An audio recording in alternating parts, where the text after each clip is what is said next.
Bonjour à tous chers amis et bienvenue sur la chaîne YouTube du diocèse pour ce nouveau numéro de Parole d'évêque en compagnie, bien entendu, de Monseigneur Nicolas Souchu. Bonjour Monseigneur, merci de nous accueillir aujourd'hui. Pour commencer Monseigneur, j'aimerais revenir sur la confirmation des adultes que vous avez célébrée la veille de Pentecôte à la cathédrale de Dax. Alors maintenant qu'ils ont reçu ce sacrement, que va-t-il se passer et surtout, comment se déroule la suite pour eux? Alors c'est vrai qu'on est habitué à faire la confirmation des adultes la veille de Pentecôte, aussi bien des adultes qui ont été baptisés à Pâques que des adultes qui ont été baptisés bien avant et qui n'avaient pas encore été confirmés. Donc ça faisait une trentaine de personnes, ce qui fait un bon groupe. C'est vrai que tant qu'il y a l'accompagnement vers le baptême, première communion et la confirmation, ces personnes ont l'impression que vraiment elles sont bien entourées, voilà. Et donc la question que vous posez est réelle, c'est-à-dire qu'est-ce qu'elles deviennent après la confirmation. Alors j'ai remarqué qu'il y avait très peu de monde finalement à cette célébration de confirmation à la cathédrale de Dax la veille de Pentecôte, ce qui m'a beaucoup interrogé. D'une part sur l'accompagnement de chacun des catéchumènes. Si on avait compté à peu près 10 personnes par catéchumène, ça faisait déjà 300 personnes. Eh bien, il n'y avait pas 300 personnes dans la cathédrale. Sans compter la paroisse où se trouve la cathédrale, où on peut supposer qu'il y a quand même quelques paroissiens qui viennent à la messe anticipée de la Pentecôte, quelques gens de passage sur les vacances et quelques curistes. Donc ça m'interroge beaucoup. Pas d'abord sur les confirmés, toujours maintenant, actuels, mais sur la capacité que nous avons, nous, communautés chrétiennes, de les accueillir. Voilà. Alors peut-être que le lendemain, dans leur paroisse, ils ont été accueillis, ça c'est très possible. Enfin, il n'empêche. Donc ça c'est une première chose. La deuxième chose, c'est que surtout alors pour les confirmés qui avaient été baptisés il y a longtemps, sont souvent des gens qui quand même ont un lien avec l'Église, qui l'ont eu grâce à cette préparation de la confirmation, et donc certains ont vraiment l'intention de continuer de s'engager, de partager, de réfléchir et de voir comment ils peuvent le faire. Le tout, c'est de trouver, de la même façon qu'on trouve des accompagnateurs pour préparer au baptême, confirmation, Eucharistie, et bien de même, il faut qu'ils trouvent aussi leur petit groupe de chrétiens, parce que ça vaut pour tout le monde, on ne peut pas être chrétien tout seul. Lundi dernier, vous avez invité les Landais à revivre, 400 ans après très précisément, le premier pèlerinage vers Bugloz. Quel bilan faites-vous de cet ultime événement qui clôt définitivement le jubilé du sanctuaire?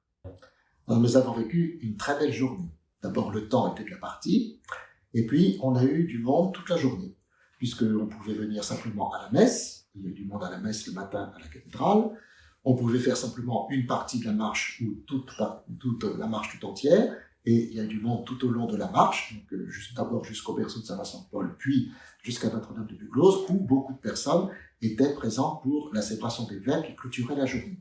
Donc ça, c'est vraiment très positif. Ce que j'ai trouvé aussi très positif, c'était l'aspect bon enfant, fraternel, et puis intergénérationnel. Parce qu'il y avait tout de même un certain nombre de familles qui sont venues avec leurs enfants, des personnes habituées, et tout ce monde-là, finalement, c'est bien mélangé. Et j'avais dit à la messe, au cours de l'homélie, que c'était une vraie démarche synodale. Alors, au sens de marcher ensemble, c'était vraiment une marche physique, et en même temps, quand on parle de démarche synodale, par écrit, de tout ce qu'on a vu dans la démarche synodale, de ce qu'on a vu dans la consultation pour le synode romain, que des gens s'expriment souvent pour critiquer, ou pour dire que ça va pas bien, qu'il faut faire ci, qu'il faut faire ça. Là, on a fait une démarche synodale, je n'ai pas entendu de critique, c'était sympathique, et tous les gens, quel que soit leur milieu de vie, leur âge et tout ça, se sont mélangés, et ça c'était formidable. Et donc c'est vraiment une belle grâce que Notre-Dame de Bugloz nous a faite, puisque normalement, nous avions prévu pendant l'année du jubilé, donc en 2020, puisque la statue était retrouvée en 1620, de faire cette marche commémorative le 1er mai 2020. Et je me souviens très bien, on était en plein confinement, donc évidemment on ne pleuvait pas fait, et je me souviens très bien qu'il pleuvait des cordes ce jour-là. Donc vous voyez que finalement d'un mal, il y a toujours un bien qui revient, et c'était vraiment une belle grâce, et ça a de fait vraiment clôturé ce grand jubilé de 1620, donc les 400 ans de la découverte et du premier pèlerinage à Notre-Dame de Bugloz, où l'évêque de l'époque, quand il est arrivé à Bugloz, du côté de la chapelle des miracles actuelle, a consacré le diocèse à Notre-Dame de Bugloz. Donc toutes les personnes qui demandent à ce que le diocèse soit consacré, je leur dis, c'est déjà fait depuis 400 ans. Dans quelques jours, vous ordonnerez Éric Thieblin, diacre permanent, chez lui, à Tartas. Ce sera votre unique ordination de l'année. Une fois ordonné, comment se déroule la suite de sa formation et surtout quelle sera sa mission au sein du diocèse et peut-être au sein de sa paroisse?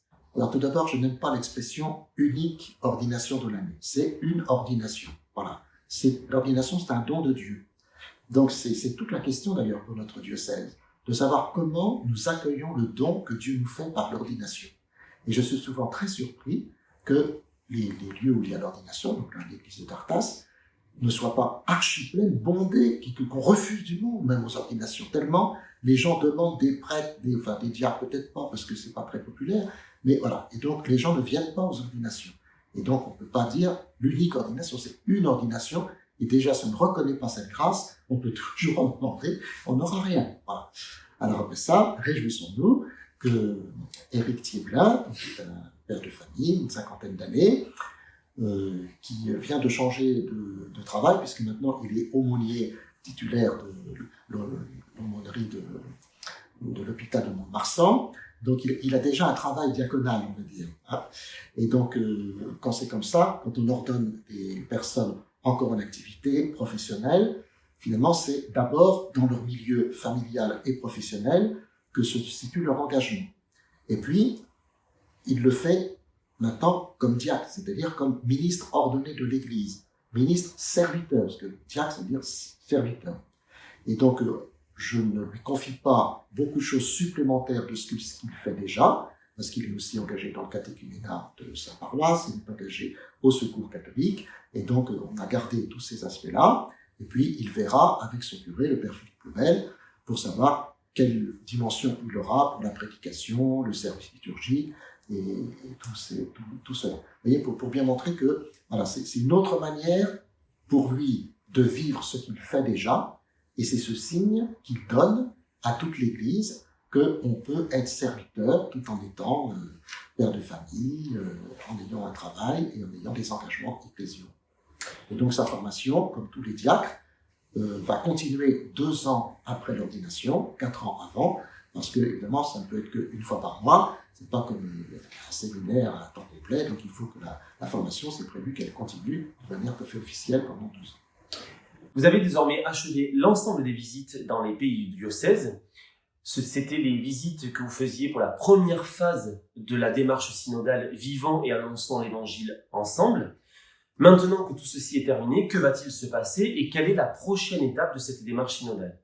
Alors, on avait dit que les visites de l'évêque dans les pays qui se sont déroulées entre mars et mai étaient des points d'étape, justement.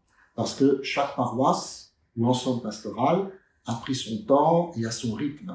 D'une part, pour entrer dans la démarche, et d'autre part, le but de la démarche était de trouver quel point de conversion pastorale va pouvoir se réaliser dans les paroisses ou ensembles pastoraux, avec l'idée de dire, voilà, dans 5 ans, perspective que je donnais, voilà, qu'est-ce que sera votre paroisse, qu'est-ce que sera votre ensemble pastoral? Qu'est-ce qui fait qu'on va essayer d'avancer vers une transformation pastorale? Donc ça, c'est pas forcément fini. L'équipe synodale, d'ailleurs, a récupéré déjà beaucoup de retours, mais n'a pas tous les retours, parce qu'on avait dit qu'on pouvait continuer jusqu'à Noël.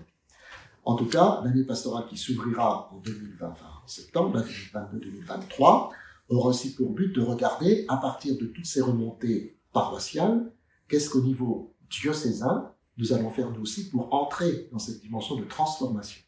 Et donc, le prochain rendez-vous, si je puis dire, que j'ai fixé, c'est la Pentecôte 2023, vous voyez toujours la Pentecôte, parce que c'est vraiment le don de l'Esprit et la naissance de l'Église, pour essayer de voir, à partir de tout ça, est-ce que on dit, ben voilà, on a suffisamment travaillé et puis on décide ça, ou bien on a encore besoin de marcher ensemble, de faire ce qu'on appelle un vrai synode, au sens canonique du terme, et d'avancer tous ensemble vers des choix qu'il faudra faire dans les années qui viennent.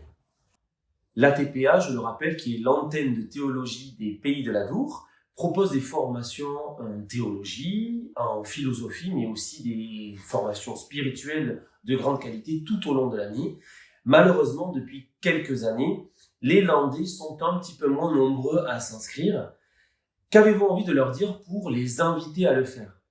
Alors c'est vrai qu'il y a certainement une grande difficulté de communication. Vous savez très bien qu'on est dans un monde de communication, on a bien du mal à communiquer. Donc beaucoup de personnes ignorent cette possibilité. Peut-être que ça fait peur aux gens, parce qu'une antenne théologique, voilà. Et en même temps, vraiment, les accompagnateurs, les professeurs s'adaptent aussi au niveau des personnes. Surtout que, comme vous dites, il n'y a pas beaucoup d'étudiants, il n'y a pas beaucoup de landais maintenant. Et donc, c'est vraiment un accompagnement personnalisé. Et moi, ce que je dis toujours, c'est que se former rend libre. Et on voit bien dans les résultats de tous les conseils que l'on fait, et toutes les difficultés qu'il y a dans la vie de l'Église, dans la vie de la société, les personnes non formées disent tout et le contraire de tout, tandis qu'une personne formée, elle est capable d'avoir du recul, d'avoir des fondements, justement, pour pouvoir réfléchir et avancer. Et donc, ça rend libre. C'est une belle raison pour se former. Et puis, Monseigneur, peut-être un dernier mot pour conclure cet échange.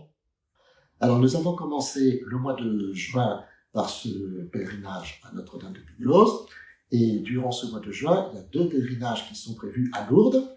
Un qui s'est fait le samedi dernier, c'est celui de la catéchèse, où il y a eu plus de 600-700 personnes, à la fois donc enfants, animateurs de catéchèse et parents. Donc ça, c'est un beau succès. Et puis, le service diocésain du catéchuménat, justement, on en parlait au début de notre entretien, organise à la fin de ce mois une rencontre aussi à Lourdes. Alors c'est un dimanche, donc j'ai plaidé pour qu'ils puissent participer à la messe internationale, parce que c'est vraiment une dimension justement qui n'est pas seulement diocésaine, qui n'est pas seulement nationale, mais qui est vraiment internationale, et je trouve que c'est une belle dimension pour commencer cette journée, surtout pour des personnes qui ont suivi un cheminement catéchuménal, et donc qui découvrent aussi ce que c'est que la vie de l'Église. Donc, vous voyez, ce mois de juin, qui est normalement le mois du Sacré-Cœur, est finalement aussi mis sous le mois de la Vierge Marie.